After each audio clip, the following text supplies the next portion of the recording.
Like کریں، subscribe کیجیے، bell icon کو دبائیں تاکہ ہماری ویڈیو سب سے پہلے آپ کے پاس پہنچ سکے۔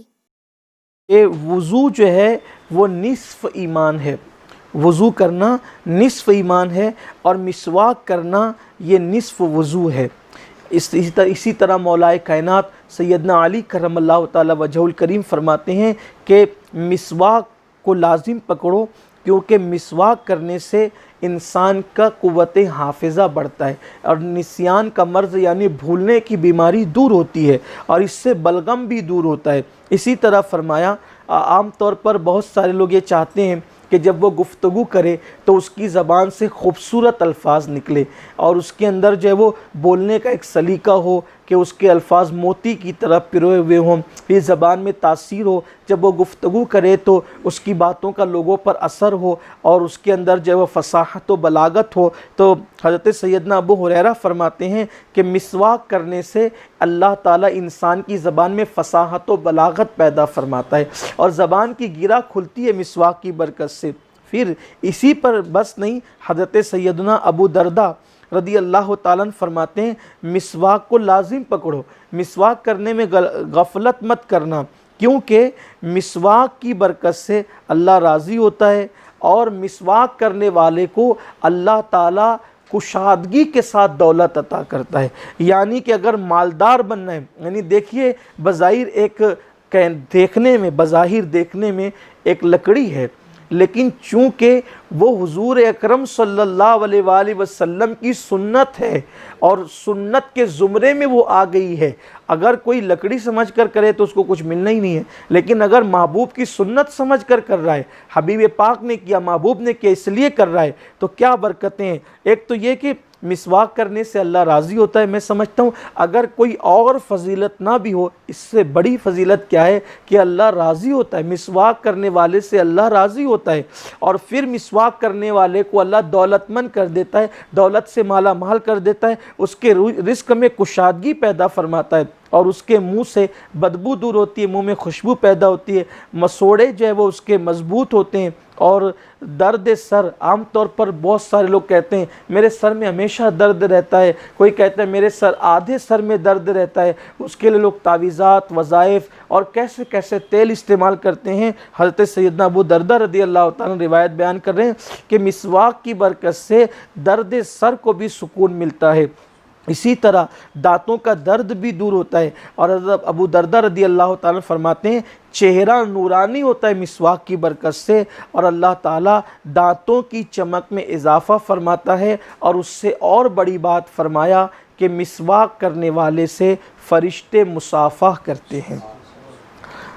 دیکھیے کتنی عظیم سنتیں ہم نے چھوڑ رکھی، کتنی عظیم سنت ہم نے چھوڑ رکھی ہے، کاش کہ ہم اس کی طرف توجہ کرتے۔ اسی طرح اور بھی مسواک کے متعلق حضرت سیدنا عبداللہ ابن عباس رضی اللہ تعالیٰ فرماتے ہیں کہ مسواک میں 10 خصلتیں ہیں۔ دانتوں کا پیلا پن دور ہوتا ہے، آنکھوں کی بینائی تیز ہوتی ہے، عام طور پہ آج کل لوگ نگاہوں کی بینائی کے حوالے سے بھی پریشان ہیں اور یہ باتیں میں ابھی کسی حکیم کی کتاب سے نہیں پڑھ رہا ہوں یا کسی حکیم کی حکمت نہیں بیان کر رہا ہوں، یہ ان بزرگوں کی باتیں کر رہا ہوں یا اس رسول ہاشمی کا فرمان پڑھ رہا ہوں کہ جس کی زبان پر وحی الہی جاری ہوتی ہے اور ان صحابہ کرام کے اقوال پڑھے جا رہے ہیں کہ جنہوں نے ڈائریکٹ حضور اکرم صلی اللہ علیہ وآلہ وسلم کی بارگاہ میں زانوِ تلمس طے کیا، حضور کی شاگردی انہوں نے اختیار کی اور حضور علیہ السلام نے انہیں ایسا سجایا، ایسا سنوارا کہ ہر ایک کو آسمان ہدایت کا تارا بنا دیا۔ تو حضرت عبداللہ ابن عباس کہتے ہیں کہ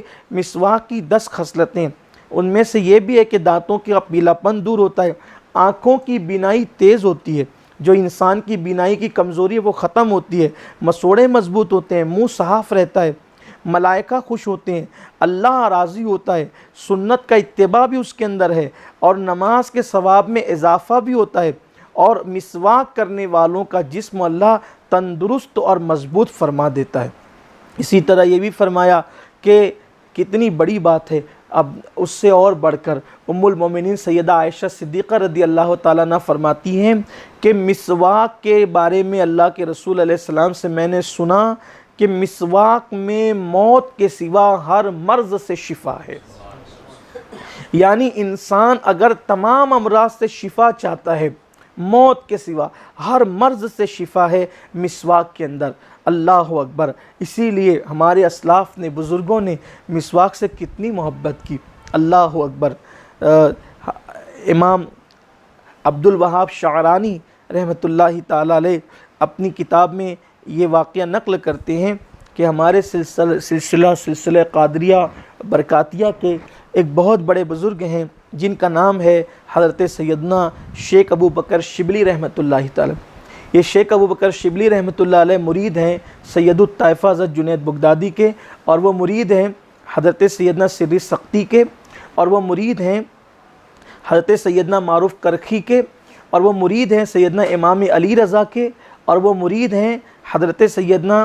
امام موسیٰ کاظم کے، اور وہ مرید ہیں حضرت سیدنا امام جعفر صادق کے، اور وہ مرید ہیں حضرت سیدنا امام محمد باقر کے، اور وہ مرید ہیں حضرت سیدنا امام زین العابدین کے، اور وہ مرید ہیں اور شہزادے ہیں سیدنا امام حسین کے، اور وہ مرید ہیں اور شہزادے ہیں سیدنا مولائے کائنات کے، اور وہ مرید ہیں اور وہ داماد ہیں اور وہ چوتھے خلیفہ ہیں رسول اللہ صلی اللہ علیہ وآلہ وسلم کے۔ حالانکہ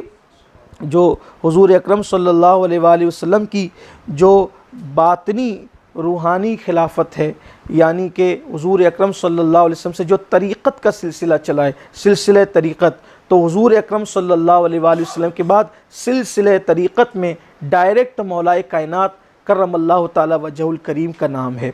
اور یہ سلسلہ قادریہ، سلسلہ چشتیہ اور سلسلہ سہروردیہ کا سلسلہ ہے، اور اسی طرح سلسلہ نقشبندیہ میں جو سلسلہ طریقت چلا ہے وہ حضور اکرم صلی اللہ علیہ وسلم کے بعد سیدنا ابوبکر صدیق اور ان کے بعد سیدنا سلمان فارسی، یہ طریقت کے سلسلے ہیں۔ اور وہ جو خلافت ہے جسے ہم خلافت راشدہ کہتے ہیں، تو اس میں حضور اکرم صلی اللہ علیہ وآلہ وسلم کے خلیفہ بلا فصل سیدنا ابوبکر صدیق رضی اللہ تعالیٰ نے، یہ میں طریقت کی بات کر رہا ہوں، یہ سلسلہ طریقت ہے۔ حضرت مولائے کائنات جو ہے وہ خلیفہ ڈائریکٹ حضور اکرم صلی اللہ علیہ وسلم کی، اور بعد میں یہ خلافت کا سلسلہ۔ اسی لیے جب ہم شجرہ پڑھتے ہیں تو اس طرح پڑھتے ہیں، یا الہی رحم فرما مصطفیٰ کے واسطے، یا رسول اللہ کرم کیجئے خدا کے واسطے، پھر ڈائریکٹ کہتے ہیں مشکل حل کا شہ مشکل کشا کے واسطے، کربلائیں رد شہید کربلا کے واسطے، اور اس کے بعد پھر مولائے کائنات سے ڈائریکٹ امام حسن کی بجائے حضرت امام حسین کا سلسلہ اس طرف آتا ہے، اور کہتے ہیں کہ مشکل حل کا شہ مشکل کشا کے واسطے، پھر ان کا نام آتا ہے کربلائیں رد شہید کربلا کے واسطے۔ تو عرض یہ کر رہا تھا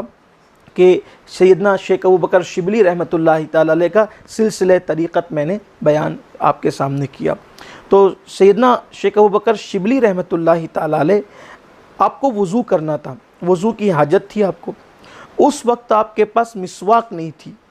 مسواک نہ ہونے کی وجہ سے آپ تھوڑے پریشان ہوئے، اور پھر آپ نے مسواک تلاش کی لیکن آپ کو مسواک نہیں ملی۔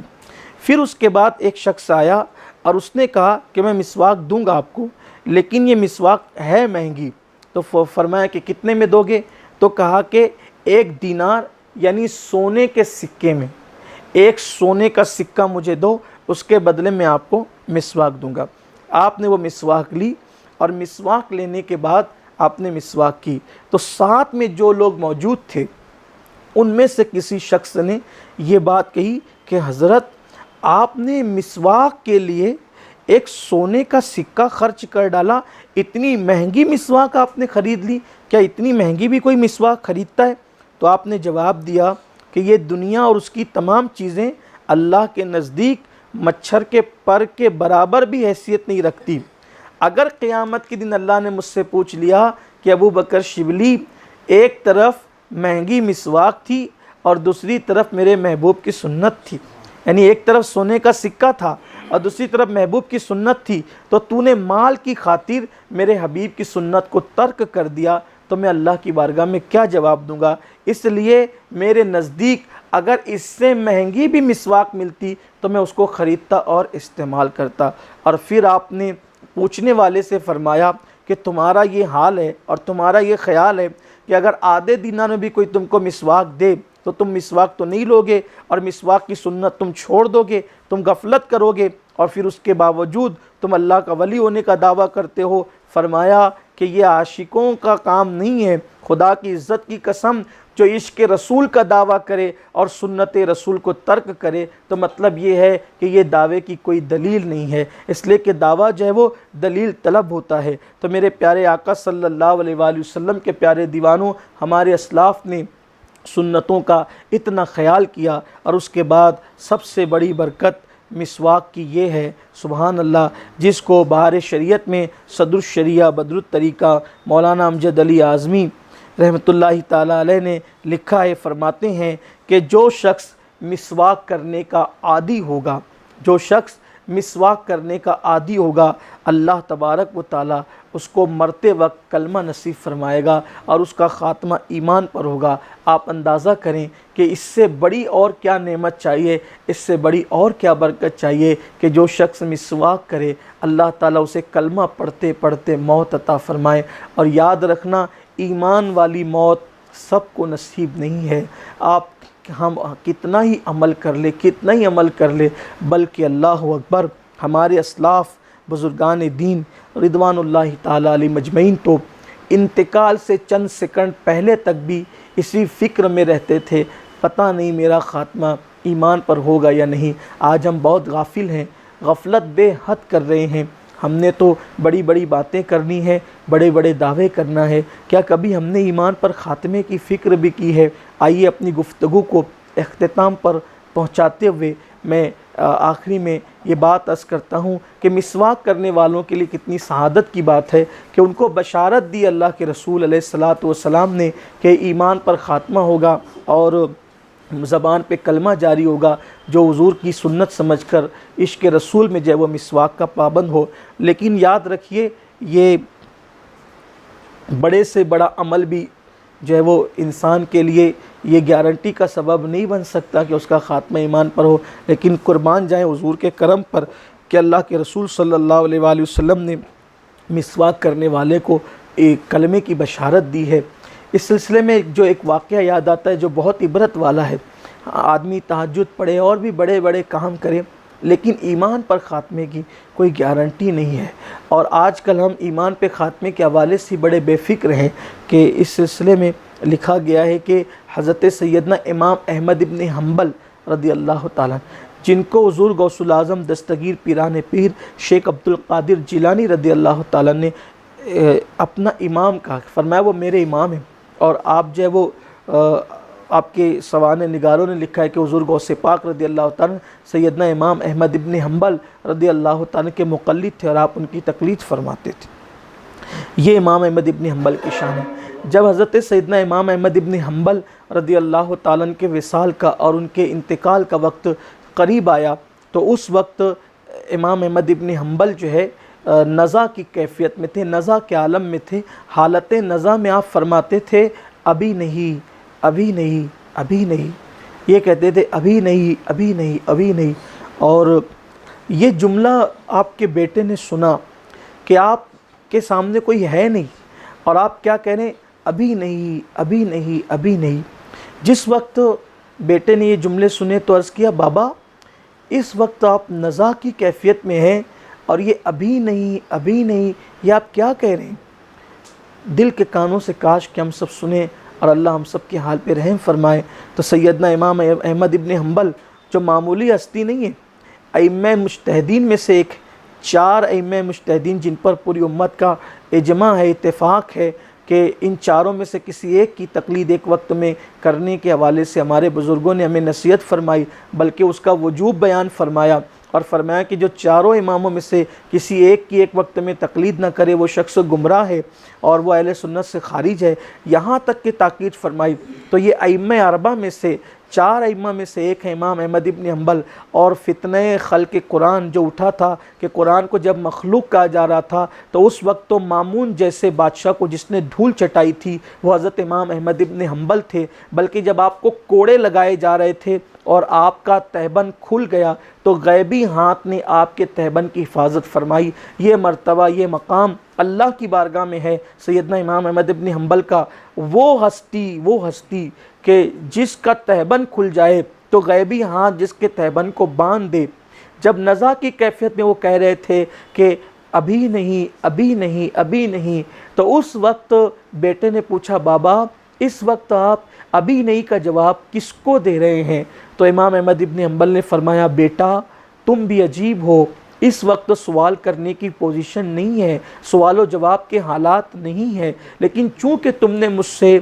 سوال کر لیا ہے اس لیے میں تمہیں جواب دے رہا ہوں کہ بیٹا سنو، اس وقت میرے سامنے شیطان موجود ہے اور شیطان مجھ سے کہہ رہا ہے احمد ابن حنبل تم بڑے خوش نصیب ہو، احمد ابن حنبل تم بڑے خوش نصیب ہو کہ تم ایمان پر دنیا سے جا رہے ہو اور تمہارا خاتمہ بالخیر ہو رہا ہے۔ تو بیٹا میں شیطان کو جواب دے رہا ہوں ابھی نہیں، ابھی نہیں، ابھی نہیں، یعنی ابھی چند سانسیں میری باقی ہے۔ آپ اندازہ کریں کہ جو اتنے بڑے مرتبے پر فائز ہیں، زندگی کی چند سانسیں باقی ہے تو وہ کہتے ہیں کہ ابھی میرا خاتمہ ایمان پر نہیں ہوا، وہ بے فکر نہیں ہو رہے ہیں، اور ہم لوگ جو ہے گناہوں میں ڈوبے ہوئے ہیں، برائیوں میں ڈوبے ہوئے ہیں، اور ایمان پر خاتمے کی ہمیں کوئی فکر ہی الا ماشاءاللہ نہیں ہوتی۔ لیکن قربان جائیں کہ میرے آقا صلی اللہ علیہ وآلہ وسلم نے خوشخبری دی ان لوگوں کو جو مسواک کے عادی ہیں کہ مرتے وقت ان کی زبان پر کلمہ طیبہ جاری ہوگا اور وہ کلمہ پڑھتے پڑھتے دنیا سے جائیں گے۔ بلکہ ایک مختصر الفاظ میں ایک واقعہ مجھے اور یاد آتا ہے کہ ایک مرتبہ کا واقعہ ہے کہ دیار غیر میں جو ہے وہ جنگ تھی، اور اس جنگ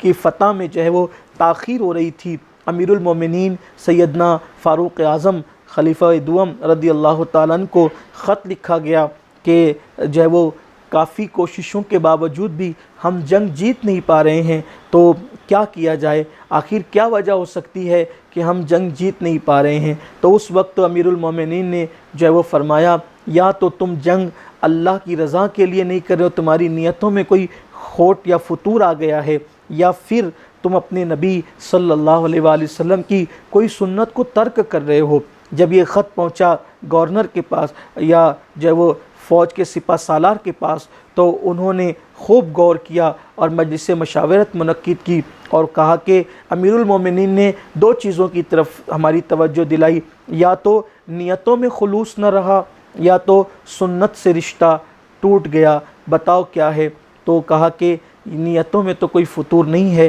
نیت تو سب کی خالص ہے اور سب اپنی نیت میں جو ہے وہ اللہ کی رضا اور اس کے محبوب کی رضا کے طالب ہیں۔ البتہ